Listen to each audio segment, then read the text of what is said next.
Rajampet parliament సభ్యులు PV Mithun Reddy ప్రస్తుతం మనతో ఉన్నారు. అయితే ఈసారి 2024కి సంబంధించి కూడా రాజంపేట పార్లమెంటు నియోజకవర్గానికి ఆయన గళాన్ని లోక్సభలో ఏ విధంగా వినిపించబోతున్నారో ఒకసారి అడిగి తెలుసుకునే ప్రయత్నం చేద్దాం. ప్రస్తుతం పివి మిథున్ రెడ్డి ప్రస్తుతం మనతో ఉన్నారు. సార్ చెప్పండి, ప్రజల్లోకి వెళ్తూ ఉన్నారు, ఇంటింటి ప్రచారం చేస్తున్నారు, ప్రజల నుంచి ఏ విధంగా రెస్పాన్స్ వస్తుంది సార్? ఖచ్చితంగా ఈరోజు ప్రతి గడప కూడా జగన్మోహన్ రెడ్డి గారు వాళ్ళ బెనిఫిట్ అయిన వాళ్ళే ఉన్నారు.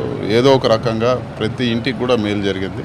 సో ఎక్కడ విలేజెస్లో కానీ ఒక సమూల మార్పు ఉంది. ఈరోజు సచివాలయ వ్యవస్థ కానీ ఇచ్చే పథకాలు కానీ అదేవిధంగా ఈరోజు విలేజెస్లో జరిగిన డెవలప్మెంట్ కానీ ఇవన్నీ కూడా సో బేసిక్గా మాకు రాజంపేట పార్లమెంట్లో వాటర్ ప్రాబ్లం ఈసారి పూర్తిగా సాల్వ్ చేసేదానికి ముఖ్యమంత్రి గారు వాటర్ గ్రిడ్ పథకాన్ని టెండర్లన్నీ కూడా పిలవడం జరిగింది.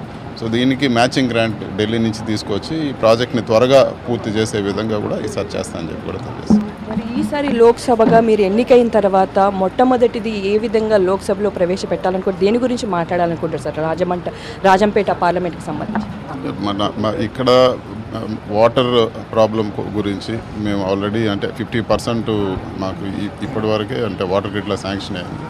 సో ఇంకా కూడా మాకు ఇంకా మిగిలిపోయిన మండలాల్లో కూడా వాటన్నిటి కూడా వాటర్ గ్రిడ్ పథకంలో చేర్చే విధంగా వాటన్నిటి కూడా permanent solution for drinking water ఏ విధంగా చేయాలనుకుంటున్నాను. సో మీకు ఆపోజిషన్గా కూడా బీజేపీ అభ్యర్థి నిలిచి ఉంటున్నారు, మాజీ సీఎం కూడా. ఆయన ఇంపాక్ట్ మీ పైన ఉంటుంది, లేకపోతే ఓట్ షేరింగ్లో చీల్చివేత ఉంటుందని భావిస్తున్నారా సార్? ఆయన 10 సంవత్సరాలు కనపడకుండా వెళ్ళిపోయాడు. ఇక్కడ నియోజకవర్గంలో పీలేరు నియోజకవర్గం పేరు చెప్పి ముఖ్యమంత్రి అయ్యి 10 సంవత్సరాలు మనిషి కనపడకుండా వెళ్ళిపోయారు. కరోనా సమయంలో చాలామంది వాళ్ళ సొంత ఊర్లో కూడా ప్రాణాలు పోగొట్టుకున్నారు. ఏ రోజు కూడా ఇక్కడ తిరిగి చూడలేదు 10 సంవత్సరాలుగా. ఇక్కడ మేమే ఉన్నాము, ఖచ్చితంగా ప్రజలకు ఏ ఇబ్బంది వచ్చినా కూడా మేమే చేసాము. ఆయన ఏ రోజు కూడా పక్క తిరిగి చూసినారు కాదు. ప్రజలు అతన్ని నమ్మే పరిస్థితిలో లేరు.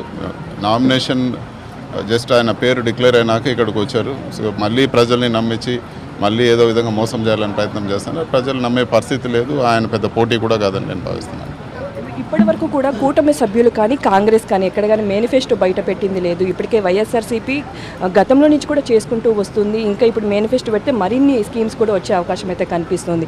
వారు అటువంటివి బయట పెట్టకుండా మేనిఫెస్టో వాళ్ళ స్కీమ్స్ ఏమి సార్ చెప్పకుండా పూర్తిగా కూడా వైఎస్ఆర్సీపీ మీద బురద జల్లే ప్రయత్నాలు కానీ అభ్యర్థులపైన చేసే ప్రయత్నాలే కనిపిస్తున్నాయి కదా సార్? అంటే చంద్రబాబు గారు 2014లో మేనిఫెస్టో ఏదైతే ప్రవేశపెట్టారో ఏ ఒక్క హామీ కూడా నెరవేర్చలేదు. సో చంద్రబాబు నాయుడు గారు ఈరోజు మేనిఫెస్టో ప్రవేశపెట్టినా ప్రజలు నమ్మే పరిస్థితిలో లేరు. ఏదో వాళ్ళ పార్టీ వాళ్ళు దాన్ని పబ్లిసైజ్ చేయాలని ప్రయత్నం చేస్తున్నారు తప్పితే ఆ సామాన్య ప్రజలు ఎవరు కూడా చంద్రబాబు గారు నమ్మరు. ఈరోజు జగన్మోహన్ రెడ్డి గారు ఏదైతే మేనిఫెస్టోలో చెప్పారో ఆ మేనిఫెస్టో ప్రతి ఆఫీస్లో ఉంది, ప్రతి ఎక్కడ మనము అందరూ కూడా ప్రజలు పబ్లిక్ డొమైన్లో ఉంది. సో అన్ని హామీలు కూడా ఈరోజు ముఖ్యమంత్రి గారు నెరవేర్చారు. అదేవిధంగా ప్రజలకు నమ్మకం ఉంది. జగన్మోహన్ రెడ్డి గారు చెప్తే కమిటెడ్గా చేస్తారని. చంద్రబాబు నాయుడు గారు ఎన్ని హామీలు ఇచ్చినా కూడా ప్రజలు నమ్మే పరిస్థితిలో లేరని. ఇప్పుడు నల్లారి కిరణ్ కుమార్ రెడ్డి కూడా ఆయనది విషయాలు బయట పెట్టకుండా ఊరికే పెద్దిరెడ్డి రామచంద్రారెడ్డి పైన కానీ కొన్ని వ్యాఖ్యలు చేస్తున్నారు. దీన్ని ఏ విధంగా చూడాలి? అంటే పూర్తిగా ఫ్రస్ట్రేషన్లో ఉన్నాడు అతను రాజకీయంగా అతను ఓడిపోయే పరిస్థితిలో ఉన్నారు. సో అందుకని అతను స్థాయి దిగజారి ఈరోజు ఏదంటే వ్యాఖ్యలు చేస్తూ ఉన్నారు. ఇవన్నీ కూడా ఇంకొక నెల భరించాలి.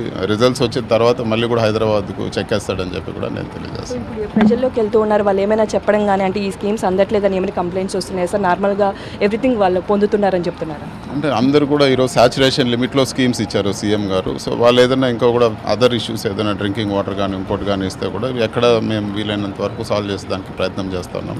సో ఏ సమస్య వచ్చినా కూడా నోట్ డౌన్ చేసుకొని సో ఇప్పుడు కోడ్ వల్ల కొన్ని ఏదైనా ఆటంకం ఉంటే తర్వాత చేసేదాన్ని కూడా ప్రణాళిక చేసుకుంటాం. సో ఈసారి ప్రజలు మీ వైపే ఉన్నట్టుగా కూడా కనిపిస్తుంది. ఎంత మెజారిటీ గెలుపొందుతుందని మీరు అనుకుంటున్నారు? అంటే గెలుపు అయితే ప్రజల ఆశీస్సులతో వస్తుంది. మెజారిటీ అనేది ఇంకా నేను దానిపైన మంచి మెజారిటీ వస్తుంది, గతం కంటే తగ్గదని చెప్పి కూడా నేను భావిస్తున్నాను. అదేవిధంగా మాకు ఈసారి మంచి గత ఇదివరకు ఎమ్మెల్యేగా పనిచేసిన అమర్నాథ్ రెడ్డి గారు ఉన్న రాజంపేట అసెంబ్లీ సెగ్మెంట్లో ఆయన కూడా చాలా మంచి పేరు ఉంది. అన్న సపోర్ట్తో కూడా మాకు ఈసారి మంచి మెజారిటీ వస్తుందని కూడా నేను భావిస్తున్నాను. చూసినాం కదా, మొత్తంగా 2024లో లోక్సభకు ఎన్నికైన తర్వాత పూర్తిగా ఇక్కడ ఏదైతే పార్లమెంటు పరిధిలో నీటికి సంబంధించి కొన్ని సమస్యలు ఉన్నాయి, అవన్నీ తీరుతాము, లోక్సభలో అవన్నీ ప్రవేశపెట్టి ఇక్కడ రాజంపేట ప్రజలకు కూడా అన్ని అందిస్తామని కూడా ఒకవైపు పివి మిథున్ రెడ్డి చెప్తున్నారు. కెమెరా రాముతో సుష్మిత, సాక్షి టీవీ, వీరబల్లి నుంచి.